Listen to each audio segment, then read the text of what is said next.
اس طرح احمقوں کی طرح اکڑنا چھوڑ دو۔ ہاں، اگر تمہارے ملک میں قحط پڑ گیا یا تم لوگ مفلسی سے تنگ آ کر ادھر کو آ گئے ہو تو ہم تمہارے کھانے پینے کا بندوبست کر دیں گے، اور ہم اس وقت تک تمہیں اناج وغیرہ دیتے رہیں گے جب تک تم اپنا اناج پیدا کرنے کے قابل نہیں ہو جاتے۔ ہم تمہارے سرداروں کو اچھے کپڑے پہنائیں گے اور تم پر ایسے شخص کو بادشاہ مقرر کریں گے جو تمہاری ضروریات پوری کرتا رہے گا اور تمہارے ساتھ مشفقانہ برتاؤ رکھے گا۔ یزدگرد کے یہ الفاظ تاریخ میں محفوظ ہیں۔ مسلمانوں کا وفد خاموشی سے سنتا رہا، لیکن مغیرہ رضی اللہ عنہ بن شعبہ برداشت نہ کر سکے، اٹھ کھڑے ہوئے۔ او بادشاہ، مغیرہ رضی اللہ عنہ نے کہا، بادشاہ کے غرور کو دماغ سے نکال اور یہ دیکھ کہ یہ سب عرب کے سردار، شرفاء اور معززین ہیں۔ معزز کی عزت وہی کرتا ہے جس کی اپنی کچھ عزت ہو۔ انہوں نے ابھی تجھے ساری باتیں نہیں کہیں، مجھ سے بات کر، میں تجھے جواب دیتا ہوں۔ تو ٹھیک کہتا ہے کہ ہم خستہ حال تھے۔ ہاں، ہم خستہ حال تھے اور اب بھی ویسے ہیں، لیکن اسلام نے ہمیں جو دولت دی ہے وہ تو نہیں سمجھتا، وہ سمجھنے کی کوشش کر۔ سن لے، اسلام قبول کر لے یا جزیہ، یا پھر جنگ کے لیے تیار ہو جاؤ، پھر دیکھنا خستہ حال کون ہے۔ اگر ایلچیوں اور قاصدوں کا قتل درباری اصول کے خلاف نہ ہوتا تو تم میں سے کوئی بھی یہاں سے زندہ واپس نہ جاتا۔ یزدگرد نے غضبناک لہجے میں کہا، جاؤ، یہاں سے چلے جاؤ۔ نہیں، ذرا ٹھہرو، میں تمہیں خالی ہاتھ نہیں بھیجوں گا۔ اس نے حکم دیا، ایک ٹوکرا مٹی سے بھر کر لایا جائے اور ٹوکرا ان میں سے اس شخص کے سر پر رکھ دیا جائے جو اپنے آپ کو سب سے زیادہ معزز سمجھتا ہے، اور پھر ان سب کو ہانک کر مدائن سے نکال دیا جائے۔ وہ وفد سے مخاطب ہوا، تمہارا جو کوئی سردار یا سالار ہے اسے کہہ دینا کہ تمہارا دماغ درست کرنے کے لیے میں رستم کو بھیج رہا ہوں، وہ تمہیں قادسیہ کے میدان میں دفن کر دے گا، پھر میں رستم کو عرب میں بھیجوں گا، پھر تمہارے ہوش ایسے ٹھکانے آئیں گے کہ عراق کو بھول جاؤ گے۔ مٹی کا بھرا ٹوکرا دربار میں آ گیا۔ تم میں سے سب سے زیادہ معزز کون ہے؟ یزدگرد نے وفد سے پوچھا۔ عاصم بن عمرو یہ سوچ کر آگے ہو گئے کہ یہ بدبخت بادشاہ کسی بزرگ صحابی کے سر پر ٹوکرا رکھوا دے گا۔ میں ہوں سب سے زیادہ معزز، عاصم بن عمرو نے کہا، ٹوکرا میرے سر پر رکھو۔ ٹوکرا عاصم کے سر پر رکھ دیا گیا۔ دربار میں قہقہہ بلند ہوا۔ وفد دربار سے نکل آیا، سب گھوڑوں پر سوار ہوئے۔ عاصم نے مٹی کا ٹوکرا گھوڑے پر اپنے آگے رکھا اور مدائن سے نکل آئے۔ جب وفد سعد رضی اللہ عنہ بن ابی وقاص کے پاس پہنچا تو عاصم بن عمرو نے مٹی کا ٹوکرا ان کے آگے رکھ دیا۔ سالار محترم، عاصم نے کہا، فتح مبارک ہو، فارس کے بادشاہ نے اپنی زمین خود ہی ہمیں تحفے کے طور پر دے دی ہے۔ ایک طرف اللہ کے سچے دین کے پیامبر تھے اور وہ بنی نوع انسان کو باطل سے نجات دلا کر راہ حق پر ڈالنے کے لیے گھروں سے نکلے تھے، دوسری طرف باطل کے پجاری تھے جو آگ کی پرستش کرتے تھے اور سورج کو خدا مانتے تھے۔ ادھر وہ مردان حر تھے جو ساری دنیا پر اللہ کی حکمرانی قائم کرنے کا عزم لے کر نکلے اور اس عزم پر جانوں کے نذرانے دے رہے تھے۔ ادھر ہوس تخت و تاج تھی اور یہ ہوس انہیں ایک دوسرے کا دشمن بنائے ہوئے تھی۔ ادھر جذبوں کا جنون تھا، ادھر جنگی طاقت کا گھمنڈ تھا۔ مشکل تو یہی آ پڑی تھی کہ جنگی طاقت باطل کے پاس تھی اور ان کے مقابلے میں اللہ والے نہتے سے لگتے تھے۔ اس وقت تک فارسی 1,20,000 نفری کی فوج تیار کر چکے تھے اور مسلمانوں کے لشکر کی تعداد 4,000 پوری نہیں تھی۔ فارسیوں کے پاس گھڑ سوار دستے زیادہ تھے اور ان کے پاس ہاتھی بھی تھے۔ رستم سابات پہنچ چکا تھا۔ یزدگرد محل کے ایک کمرے میں بیٹھا تھا۔ اس کے چہرے پر ایسے تاثر تھا جیسے وہ کسی پریشان کن مسئلے میں الجھا ہوا ہو۔ اس کی ماں نورین اسی کمرے میں بیٹھی اسے دیکھ رہی تھی۔ یزدگرد تو جیسے اپنی ماں کی موجودگی سے بے خبر تھا۔ یزدی بیٹا، ماں سے رہا نہ گیا، کیا سوچ رہے ہو؟ تم جانتی ہو ماں، یزدگرد نے کہا، تم جانتی ہو میں کیا سوچ رہا ہوں۔ اس ذمہ داری کے سوا اور میں کیا سوچ سکتا ہوں جو میرے کاندھوں پر ڈال دی گئی ہے؟ میں تو راتوں کو سو بھی نہیں سکتا ماں، فارس کی سلطنت خطرے میں ہے۔ کیا اپنے پاس فوج تھوڑی ہے بیٹا؟ نورین نے کہا، میں نے سنا ہے عربوں کی فوج بہت ہی تھوڑی ہے۔ تم اپنے آپ کو اتنا پریشان نہ رکھا کرو بیٹا۔ عربوں کی فوج بویب میں بھی تھوڑی تھی، یزدگرد نے کہا، بلکہ بہت ہی تھوڑی تھی۔ ہماری فوج کی تعداد اتنی زیادہ تھی کہ میدان میں سما نہیں سکتی تھی، لیکن عربوں کی ذرا جتنی فوج نے ہمارے اتنے بڑے لشکر کو اس طرح کاٹا کہ وہی چند ایک فوجی زندہ رہے جنہیں بھاگ نکلنے کا موقع مل گیا۔ بات یہ ہے ماں، عرب کے یہ مسلمان جان قربان کرنے کے لیے لڑتے ہیں اور ہمارے فوجی جانیں بچانے کے لیے لڑتے ہیں۔ لیکن یزدی، نورین نے کہا، تم اکیلے کیا کر سکتے ہو؟ میں تمہیں زندہ سلامت دیکھنا چاہتی ہوں۔ فوج ہار گئی تو اس میں تمہارا کیا قصور ہوگا؟ میری ذمہ داری ہے ماں، یزدگرد نے کہا۔ جس طرح تمہیں مجھ سے پیار ہے اسی طرح مجھے اپنے وطن سے پیار ہے۔ مت بھولو ماں، یہ میرے باپ کسرا پرویز کی سلطنت ہے، یہ میرا ورثہ ہے، یہ تمہارا ورثہ ہے۔ اس کی خاطر میرے باپ کو قتل کیا گیا تھا۔ یہ بھی سوچو کہ مجھے لوگ لائے ہیں، اگر کوئی مجھے یقین دلا دے کہ میں جان دے دوں تو سلطنت فارس ہمیشہ قائم و دائم رہے گی تو میں ابھی جان دے دوں گا۔ ایسی باتیں نہ کر یزدی، ماں نے تڑپ کر کہا۔ میں پوری سلطنت تمہاری جان پر قربان کر دوں بیٹا۔ میری بات سن لو ماں، یزدگرد نے کہا۔ اگر مجھے زندہ رکھنا تھا تو مجھے چھپا کر ہی رکھتی، میں تمہارے پنجرے میں گمنام پڑا رہتا۔ مجھے میدان میں لے آئی ہو تو مردوں کی طرح مجھے اپنا فرض ادا کرنے دو۔ میں مر گیا تو کیا ہو جائے گا؟ فارس کی ہزارہ مائیں رو رہی ہیں، مجھے اپنے پیار کی زنجیروں میں نہ جکڑو ماں۔ میں سابات جا رہا ہوں، 2-3 دنوں تک چلا جاؤں گا۔ تم جا کر کیا کرو گے بیٹا؟ ماں نے کہا۔ رستم اور جالینوس فوج لے کر چلے گئے ہیں، پتہ چلا ہے کہ عربی مسلمان قریب آ گئے ہیں، وہاں لڑائی ہوگی۔ میں لڑنے کے لیے نہیں جا رہا ماں، یزدگرد نے جھنجھلا کر کہا۔ میں رستم اور جالینوس کے پیچھے جا رہا ہوں، مجھے رستم کی نیت ٹھیک معلوم نہیں ہوتی، وہ لڑائی کو ٹال رہا ہے، علم نجوم نے اسے بزدل بنا دیا ہے، وہ دعویٰ کرتا ہے کہ آنے والے وقت کو دیکھ سکتا ہے، میں اس کے سر پر موجود رہوں گا تو وہ کوئی حرکت اور جنگی کارروائی کرے گا۔ ماں یزدگرد کو یوں دیکھ رہی تھی جیسے وہ 21-22 سال کا جوان آدمی نہ ہو بلکہ 21-22 ماہ کا بچہ ہو، اور ماں کی نظروں سے ذرا سی دیر کے لیے بھی اوجل ہوا تو کوئی اسے اٹھا کے لے جائے گا۔ لیکن یزدگرد کا دھیان کہیں اور تھا، اس کے اعصاب پر رستم سوار تھا، اسے رستم کی طرف سے تسلی نہیں تھی۔ جس وقت یزدگرد اور اس کی ماں یہ باتیں کر رہے تھے اس وقت مدائن سے کچھ دور ایک بستی میں شیریں کے گھر میں 4 آدمی آئے بیٹھے تھے۔ شیریں نے ان کے آگے شاہانہ کھانا رکھا تھا اور ساتھ وہ شراب رکھی تھی جو کوئی بادشاہ ہی پی سکتا تھا۔ 2 نوخیز لڑکیاں حاضری میں کھڑی تھیں، یہ نوکرانیاں تھیں، انہیں خاص قسم کا لباس پہنایا گیا تھا جس سے ان لڑکیوں کے صرف نیچے کے جسم ڈھانپے ہوئے تھے۔ حسن ایسا کہ چاروں مہمان کھانے کی طرف کم اور ان لڑکیوں کی طرف زیادہ توجہ دے رہے تھے۔ وہ نوکرانیاں لگتی ہی نہیں تھیں۔ شیریں کے بجھے بجھے سے چہرے پر رونق اور ہونٹوں پر مسکراہٹ تھی۔ شیریں اپنے مہمانوں کے ساتھ راز و نیاز کی باتیں کر چکی تھی، چاروں نے سودا منظور کر لیا تھا۔ شیریں نے انہیں یہ کام بتایا تھا کہ یزدگرد کو قتل کرنا ہے، لیکن ایسے طریقے سے کہ کوئی قاتل پکڑا نہ جائے۔ اس نے ان چاروں کو جو انعام یا معاوضہ بتایا تھا اس کو وہ تصور میں بھی نہیں لا سکتے تھے۔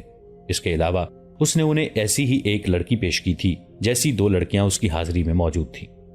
محل میں اسے قتل کرنا ممکن نہیں، ان چاروں میں سے ایک نے کہا۔ شہر کے اندر بھی یہ کام نہیں کیا جا سکتا، اگر یزدگرد شہر سے باہر کہیں گیا تو راستے میں چھپ کر اس پر تیر چلائے جا سکتے ہیں اور ہم غائب بھی ہو سکتے ہیں۔ ہمیں انتظار کرنا پڑے گا، دوسرے نے کہا۔ یہ کام جلدی ہونے والا نہیں، یہ تمہارا مسئلہ ہے کہ یہ کام جلدی کرو یا دیر سے، شیریں نے کہا۔ یہ بھی سوچ لو کہ وہ شہر سے باہر کہیں گیا تو اکیلا نہیں ہوگا، وہ بادشاہ ہے، اس کے ساتھ حفاظتی دستہ ہوگا، یہ ہم دیکھ لیں گے، ایک نے کہا۔ 2 دن ہی گزرے تھے کہ یزدگرد سابات جانے کی تیاری کر رہا تھا اور اس کی ماں اسے جانے سے روک رہی تھی۔ کچھ نہیں ہوگا ماں، یزدگرد نے نورین سے کہا۔ مجھے کچھ نہیں ہوگا، میں اب بچہ نہیں ہوں، آج نہ جاؤ، نورین نے روتے ہوئے کہا۔ 2 روز بعد چلے جانا، میں نے بہت برا خواب دیکھا ہے، خوابوں کی دنیا سے نکلو ماں، یزدگرد نے ماں کو ٹوکتے ہوئے کہا۔ فارس کی زمین میں بھی میری ماں ہے، میں نے اس ماں کی آبرو کو بچانے کی قسم کھائی ہے۔ نہیں یزدی، ماں نے لپک کر اسے بازوؤں میں جکڑ لیا۔ آج نہیں جانے دوں گی، میرا دل کہتا ہے کہ آج کچھ ہو جائے گا۔ یزدگرد جوان آدمی تھا، اس نے ایک جھٹکے سے اپنی ماں کو اپنے بازوؤں سے آزاد کرا لیا اور کسی کو بلا کر کہا کہ اس کی ماں کو یہاں سے لے جائے۔ 3-4 خادمائیں آ گئیں اور انہوں نے نورین کو پکڑ لیا۔ یزدگرد نے انہیں اشارہ کیا کہ اسے گھسیٹ کر لے جاؤ۔ یزدگرد باہر نکل کر گھوڑے پر سوار ہوا تو بھی اسے اپنی ماں کی گھٹی گھٹی چیخیں سنائی دے رہی تھیں۔ وہ ماں کو اپنے ساتھ سابات بھی لے جا سکتا تھا، لیکن اسی خطرے کے پیش نظر نہ لے گیا کہ وہ قدم قدم پر اس کے راستے کی رکاوٹ بن جائے گی۔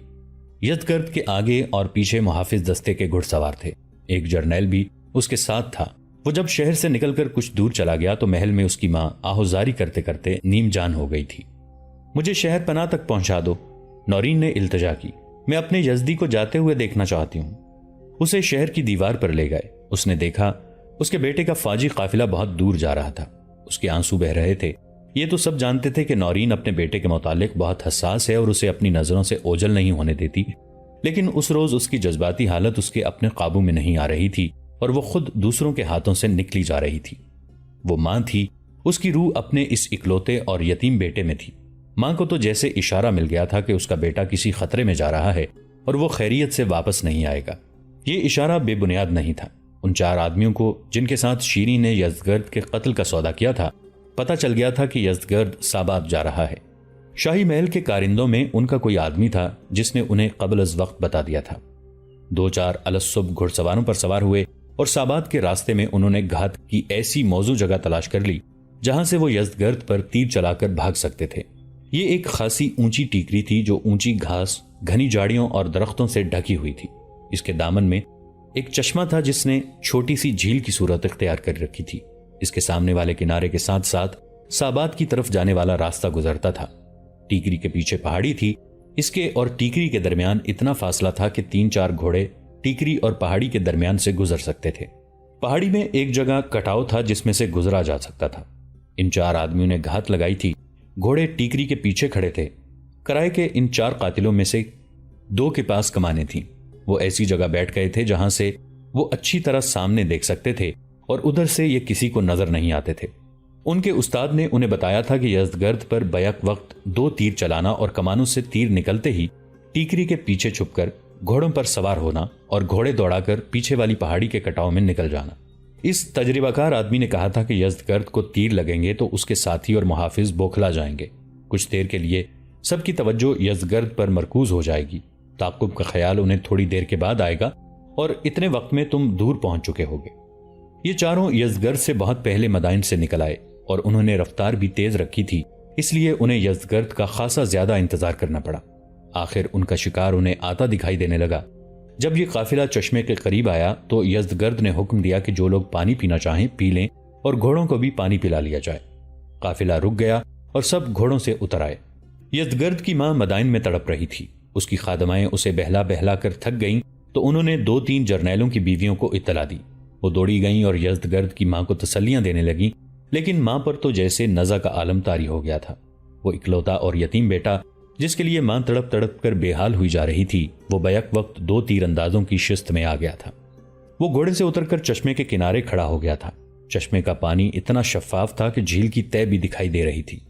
تیر اندازوں نے کمانوں میں تیر ڈال لیے تھے اور کمانیں کھینچ رہی تھیں۔ یزدگرد نے اس طرف دیکھا۔ اسے قدرت کا یہ حسن اچھا لگا ہوگا۔ اسے بتانے والا کوئی نہ تھا کہ یہ موت کا حسن ہے اور اس کی زندگی 1-2 لمحے ہی رہ گئی ہے۔ ان 1-2 لمحوں میں ایک کمان کی پنک سنائی تھی۔ کمان سے تیر نکلا، لیکن اس تیر کا رخ یزدگرد کی طرف نہیں بلکہ ان دونوں تیر اندازوں میں سے ایک کی طرف تھا۔ وہ تیر انداز یزدگرد کو شست میں لے چکا تھا، لیکن یزدگرد وہاں سے ہٹ کر چل پڑا۔ کمان سے نکلا ہوا تیر انداز کے پہلو کی طرف سے آ رہا تھا۔ تیر ایک طرف سے اس کی شہرگ میں داخل ہوا اور آدھی لمبائی تک دوسری طرف نکل کر وہیں رک گیا۔ تیر انداز کے حلق سے خراٹا نکلا اور اس کے ہاتھ سے کمان گر پڑی۔ تیر جو اس نے کمان میں ڈالا ہوا تھا وہ بھی ہاتھ سے چھوٹ گیا۔ دوسرے تیر انداز نے اپنے ساتھی کو دیکھا تو اس نے کمان نیچے کی اور وہاں سے بھاگ اٹھا۔ اس کے 2 اور ساتھی ٹیکری کے نیچے کھڑے تھے۔ وہ سمجھے کہ ان کے تیر انداز ساتھی اپنا کام کر رہے ہیں۔ وہ کود کر گھوڑوں پر سوار ہوئے اور ایڑ لگا دی۔ ذرا سی دیر میں وہ پچھلی پہاڑی میں سے گزر گئے۔ ان گھوڑوں کے ٹاپ یزدگرد اور اس کے قافلے نے سنے اور کان کھڑے کیے۔ پھر ٹاپ دور نکل گئے۔ تیسرا گھڑ سوار بھی بھاگ گیا۔ چوتھا ٹیکری کے اوپر ہی پڑا رہ گیا۔ ٹیکری کے اوپر 2 آدمی اونچی گھاس اور جھاڑیوں میں چھپتے تیر انداز تک پہنچے۔ وہ اب تک تڑپ رہا تھا اور اس کی شہرگ سے خون کا فوارہ جاری تھا۔ ان دونوں آدمیوں نے تڑپتے ہوئے تیر انداز کو پاؤں سے پکڑ کر گھسیٹا اور اسے چشمے کی طرف ٹیکری سے لڑکا دیا۔ وہ لڑکتا ہوا چشمے کے کنارے پر جا رکا۔ یزدگرد اور قافلے والوں نے اسے دیکھا، پھر اوپر دیکھا۔ وہاں 2 آدمی کھڑے تھے۔ دونوں نیچے اترے اور یزدگرد کے سامنے جا کھڑے ہوئے۔ ساران، یزدگرد نے ان میں سے ایک کو پہچان کر پوچھا، تم یہاں کیسے؟ یہ کیا ہے؟ کون ہے یہ؟ ساران وہ شخص تھا جو یزدگرد کی ماں نورین کے پاس گیا اور اسے بڑی مشکل سے قائل کیا تھا کہ وہ یزدگرد کو مدائن لائے، کیونکہ تمام سرکردہ لوگ اسے تخت پر بٹھانا چاہتے ہیں۔ ماں ڈرتی تھی کہ فارس کا تخت اپنے بہت سے وارثوں کا خون پی چکا ہے اور وہ اپنے بیٹے کو قتل نہیں کرانا چاہتی۔ ساران نے یزدگرد کی جان کی حفاظت کی ذمہ داری اپنے سر لی تھی۔ یزدگرد نے بھی ماں سے کہا تھا کہ اگر لوگ چاہتے ہیں تو وہ اپنے باپ کی سلطنت کی سلامتی کے لیے مدائن جائے گا۔ تاریخ جو قرائن پیش کرتی ہے ان سے یہ حقیقت سامنے آتی ہے کہ نورین خسرو پرویز کی بیویوں میں سے ایک تھی، لیکن یزدگرد ساران کا بیٹا تھا۔ یہ قرائن پہلے تفصیل سے سنائے جا چکے ہیں۔